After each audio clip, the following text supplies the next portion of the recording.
État, avec Jérusalem comme capitale. Première question, que vaut, on va dire, le poids d'une telle déclaration comme moyen de pression sur Israël? Merci Sarah, je voudrais d'abord saluer l'ensemble des téléspectateurs et des amis de TFM. Et l'enjeu, je pense, de ce genre de rencontre, c'est d'abord sur le plan diplomatique, c'est une forme de pression parce que l'organisation aujourd'hui islamique qui réunit l'essentiel ou l'ensemble des pays musulmans, c'est l'OCI. Cette rencontre qui est d'abord symbolique et cela explique que en tout cas le fait de sanctionner la fin de cette rencontre par un communiqué qui revient sur une rengaine d'ailleurs, sur une longue, en tout cas, une longue revendication depuis le début de la guerre. Cela fait plus de 50 ans. Donc le fait de revenir sur ces aspects-là et de réitérer aussi la proposition du Conseil de sécurité des Nations Unies sur la solution finale, ce qui est considéré aujourd'hui comme une solution définitive et que l'État d'Israël refuse, c'est l'existence de deux États indépendants et souverains comme Jérusalem-Est comme capitale. Je pense que si l'OCI revient sur cela, ça veut dire qu'ils n'ont fait que réitérer une longue demande. C'est l'objet de ma question. Vous avez dit que c'est une pression, tout à fait, mais quel est le poids? Si on devait, qu'est-ce qu'elle vaut cette pression sur Israël finalement? Sur Israël, je pense que toute forme de revendication et de soutien du côté des opprimés, c'est-à-dire du côté de la Palestine, en tout cas a une valeur, a une forte valeur parce que tout simplement Israël ne néglige aucun soutien du côté des Palestiniens parce que cela le met un peu dans une position inconfortable, même s'il continue d'être militairement soutenu par les États-Unis et l'Europe.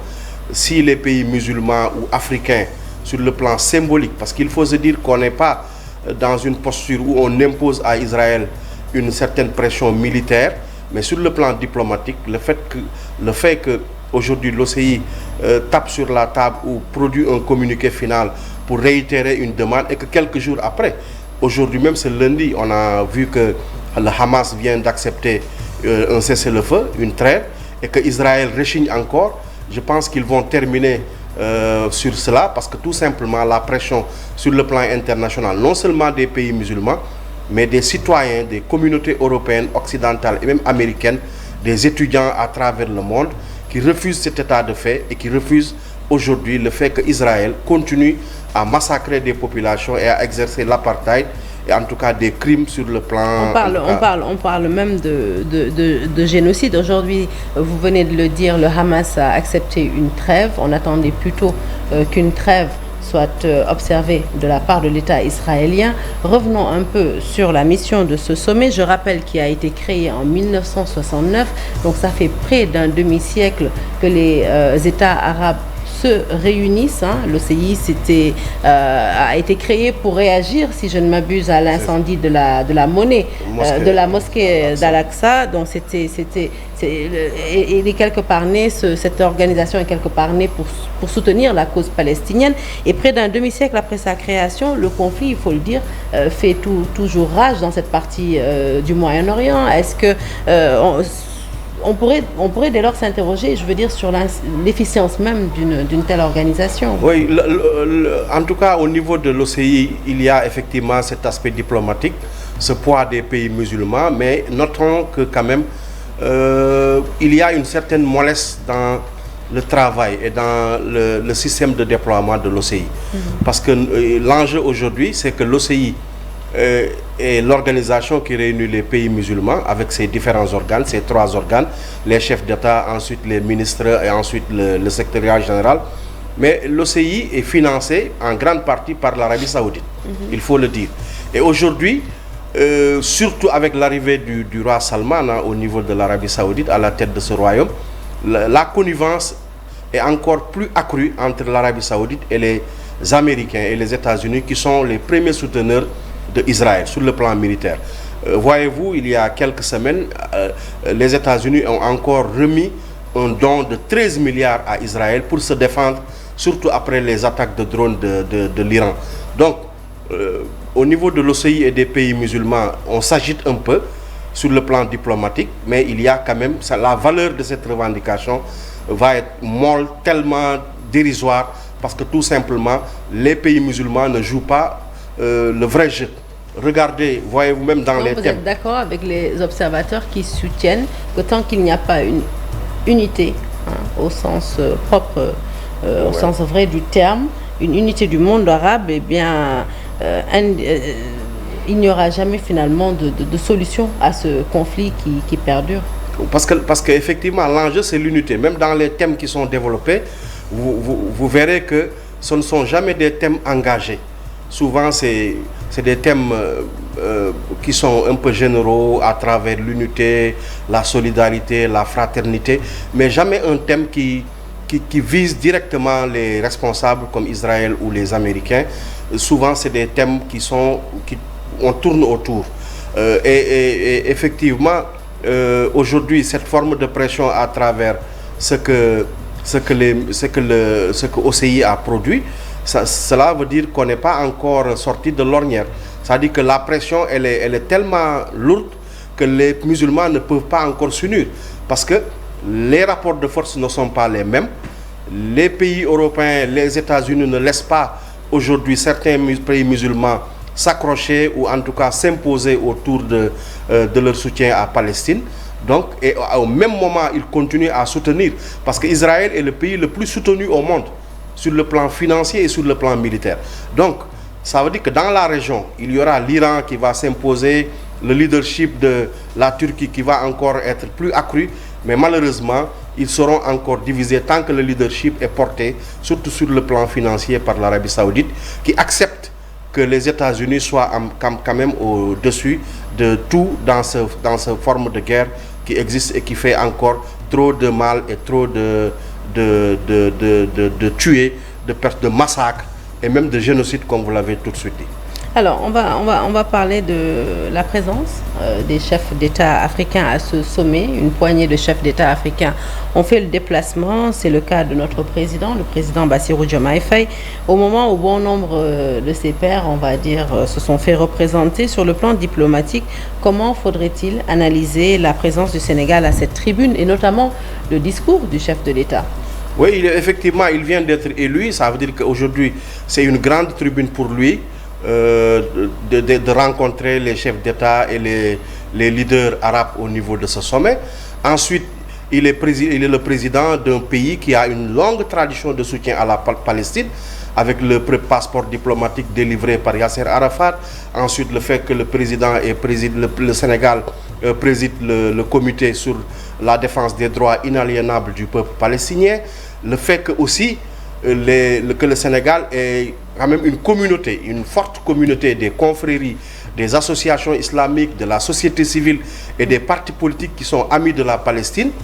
Et il faut le dire dans l'analyse, ce qui boucle la boucle, en fait, c'est le fait que ce nouveau régime soit un régime qui a aussi une connaissance et une certaine proximité avec la Palestine. Je fais allusion tout de suite au leader de PASTEF, qui a connu les mouvements islamique associatif au niveau du Sénégal et qui a toujours fait partie aussi de ces gens-là, de ces jeunes qui ont très tôt compris que l'enjeu c'est d'être derrière la Palestine. C'est aujourd'hui un acquis pour le Sénégal, un acquis de taille. Aujourd'hui, je pense que c'est un terrain favorable pour le Sénégal et son discours a été encore, il faut le dire, plus engagé et plus risqué même, je dis. Parce que sur le plan diplomatique, le Sénégal, les présidents qui sont passés à la tête de ce pays ont toujours eu un discours pour la Palestine, mais jamais de manière affichée, parce que les termes qui sont utilisés dans l'analyse aujourd'hui de ce discours, les mots ont leur sens. Quand ils parlent de la création d'un État palestinien, ensuite l'inertie, parce que les termes sont crus. Aujourd'hui, quand on parle de l'inertie du Conseil de sécurité, le fait de laisser d'avoir une posture indifférente de cette situation, il parle des Nations Unies, ça veut dire qu'aujourd'hui le président Diomaye a élevé la voix d'un cran et cela ne fait que renforcer ce sentiment-là, parce que je l'ai toujours vu. Moi, j'ai fait beaucoup de sommets à travers le monde et de conférences internationales, les Palestiniens sont beaucoup plus attachés à ce que ces petits pays-là font pour les soutenir que les grands pays musulmans qui utilisent beaucoup de moyens et qui ont un peuple encore plus de population plus grande. Dernièrement, ce qu'il faut en tout cas constater, c'est qu'aujourd'hui, ce nouveau régime aussi a eu à élaborer dans sa vision, je ne parlerai pas de projet, en tout cas dans cette idée de projet, le fait de s'appuyer sur le panafricanisme. Il ne se limite plus à ce panafricanisme autour des frontières africaines, mais ils mettent dans le document que c'est le panafricanisme de gauche qu'ils promeuvent. Aujourd'hui, le panafricanisme de gauche, c'est quoi? C'est qu'au-delà de l'Afrique, tous les peuples opprimés doivent être soutenus par le Sénégal.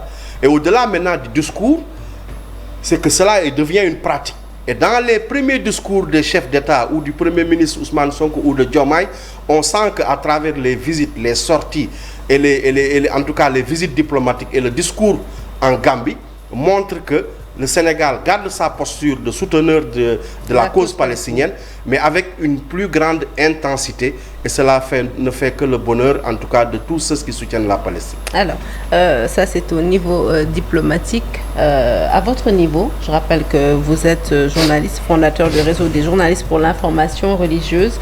On n'entend pas très souvent parler. Est-ce que vous pouvez expliquer aux téléspectateurs qui nous suivent quelles sont vos missions et surtout qu'est-ce que vous faites justement pour sensibiliser sur la cause palestinienne? Je reviens d'ailleurs parce que c'est cela même qui a été le mobile de la création de ce réseau en 2012. Parce qu'avant d'être effectivement membre ou fondateur de ce réseau, je suis aussi dans le champ islamique, militant de la cause palestinienne, et ça depuis le bas âge.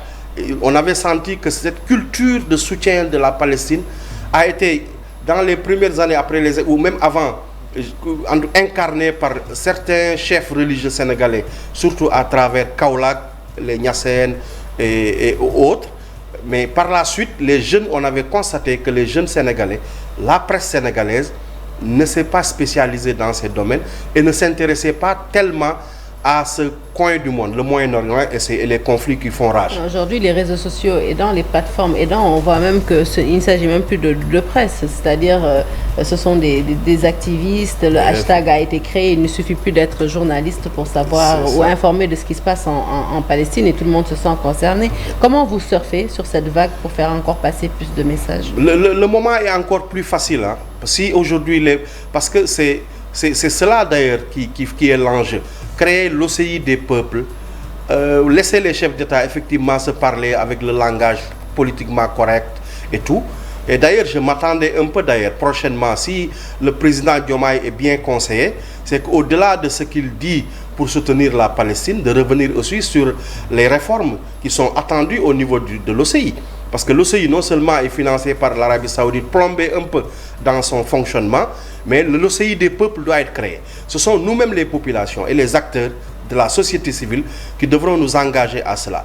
Le réseau des journalistes pour l'information religieuse a été créé dans le même contexte où on avait senti que la presse doit être formée, que ceux qui utilisent les réseaux sociaux et les populations doivent connaître l'enjeu, parce qu'on nous rétorquait un peu que oui, c'est un conflit qui ne nous intéresse pas, que c'est loin de nous, alors que déjà Yasser Arafat était soutenu par Léopold Sédar Senghor.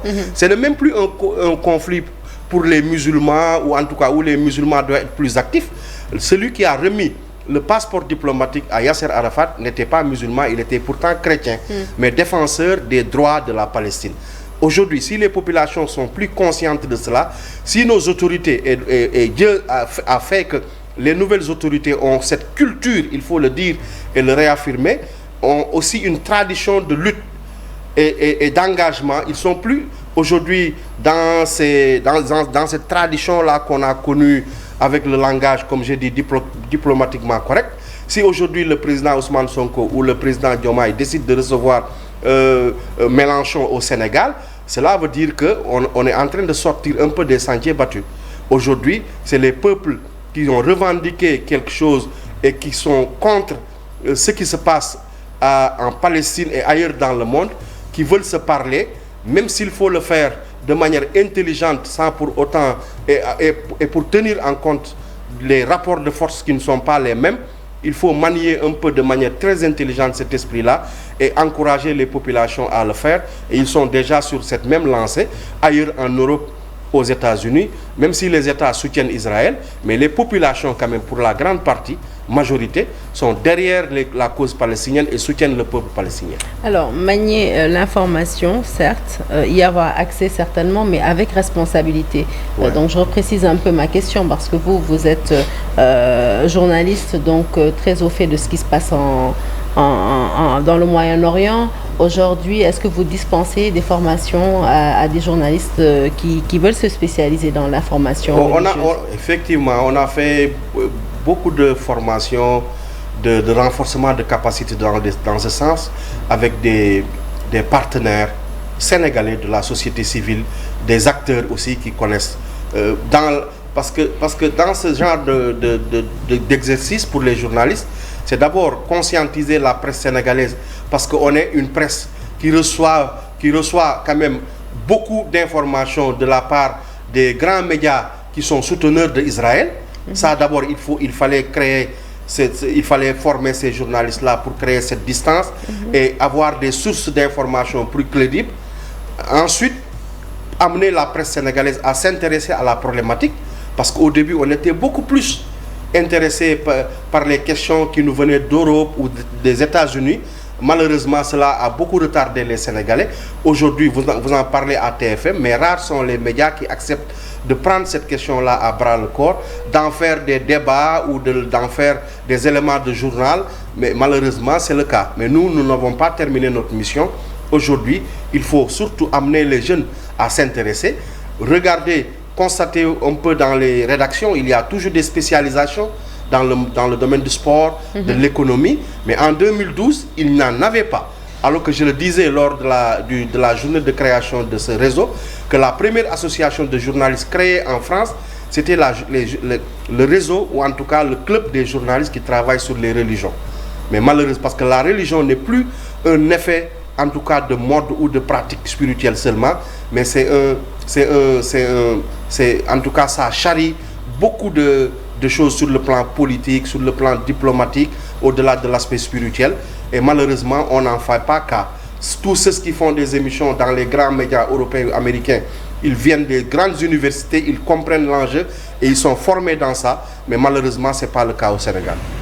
En tout cas, merci beaucoup d'avoir été notre invité. Il reste encore du boulot, c'est ce qu'on peut retenir.